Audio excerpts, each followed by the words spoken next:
Osaro's breath came in short, sharp gasps. His fingers, slick with sweat and dirt, trembled as they gripped the edge of the coffin lid. The body inside was fresh, too fresh. Its eyes were wide open, staring straight at him. And then, it moved. Osaro is a very hard-working boy who is at age of 25. He is a student who is trying to be a good son to his mother. One day Osaro sat on the edge of his bed, staring at the pile of unpaid school fees notices. He had tried everything, borrowed from friends, taken up menial jobs, even skipped meals, but nothing was enough. His final exams were a few months away, and if he didn't pay, he would be forced to drop out. The thought of returning to his village as a failure made his stomach churn. His mother had sacrificed too much for him to let her down. That evening, he wandered the streets of Benin City, lost in thought. He passed by a luxurious black Mercedes parked outside an expensive restaurant. A well-dressed man stepped out, his gold rings gleaming under the streetlights. He caught Osaro staring and smirked. "You look like a man in need of money," the stranger said.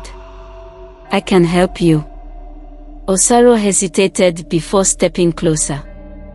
The man introduced himself as Chief Omoregie, a businessman with powerful connections. He spoke with a smooth confidence that made Osaro uneasy. "I know how hard life can be for students," Chief Omoregie continued. "I was once like you. But now, I have more money than I can ever spend." Osaro's throat felt dry. "Sir, I need to pay my school fees. I can do any job please me, sir." Chief Omoregie smiled, revealing perfect white teeth. "I have a job for you," he said. "It pays well, and you won't have to struggle again. But it is not for the weak." Osaro ignored the warning. He was desperate. "I'll do it." The chief's smile widened. "Good.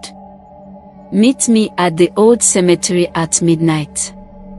Then came that night. Osaro's heart pounded as he approached the cemetery gates. The air was thick with the scent of damp earth, and the moon cast eerie shadows across the graves. He had never stepped foot in a cemetery at night before, and every instinct screamed at him to turn back. But then he remembered his mother's tired face, the sacrifices she made for him. He couldn't afford to be afraid anymore as he moved further. Then he looked and saw Chief Omoregie stood by an open grave, dressed in a long black coat. He looked up as Osaro approached, his expression unreadable. "You came," he said, Osaro nodding approvingly. "That means you are ready." Osaro swallowed hard. "What do you want me to do?" he asked. The chief gestured toward a pile of dirt beside the open grave. "Dig," he said simply. "Tonight, we retrieve something valuable." Osaro hesitated. What are we digging up?" Chief Omoregie chuckled. "A treasure, my boy. The kind that will change your life forever. Remember, you have to make money tonight." Osaro grabbed the shovel with trembling hands and began to dig. The soil was heavy, and every scoop made his arms ache. As he walked, the night seemed to grow colder, the silence around them thick and unnatural. He tried not to think about what lay beneath. After what felt like hours, the shovel hit something hard. Osaro's breath caught in his throat. He looked up at Chief Omoregie, who nodded. "Go on," he urged. "Open it." Osaro pushed the dirt away, revealing a wooden coffin.